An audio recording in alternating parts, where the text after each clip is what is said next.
உள்ள இவர் ஒரு ஆத்தர் மட்டும் கிடையாது, ஒரு மிகப்பெரிய பிஸ்னஸ் மேனும் கூட. பல பிஸ்னஸ்களை சக்ஸஸாக பண்ணவரும் கூட. இது மட்டுமின்றி இவர் ஒரு பெரிய பணக்காரர்னு சொல்லலாம். ரிச்சார்ட் புவர் டாட் இந்த புத்தகத்தில் பணக்காரர்கள் வாழ்க்கை நிலை, பணம் சம்பாதிப்பது பற்றி, ரேட் ரேஸ்ல இருந்து வெளியே வருதல் பற்றி. ரேட் ரேஸ் மீன்ஸ் என்னன்னா ஆஃபீஸ் டு வீடு, வீடு டு ஆஃபீஸ், இதில் இருந்து வெளிவருதல் பற்றி, ஒரு பிஸ்னஸ்க்கும் ப்ரொஃபஷனலுக்கும் உள்ள வித்தியாசம்.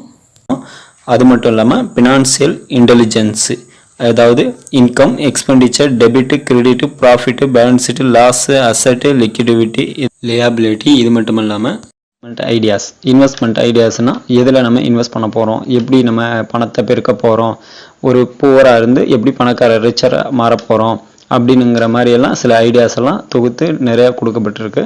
ரிச்சார்ட் புவர் டாட், அதாவது பணக்கார தந்தை ஏழை தந்தை புத்தகத்திலிருந்து எடுக்கப்பட்டுள்ள 8 டேக்விஸ் பார்ப்போம். அதில் முதல் பாயிண்டாக, எந்த அளவு ரிஸ்க் எடுக்கிறோமோ அந்த அளவு வாழ்க்கையில் முன்னேறிவிடலாம், பயமும் பேராசையும் இருக்கக்கூடாது.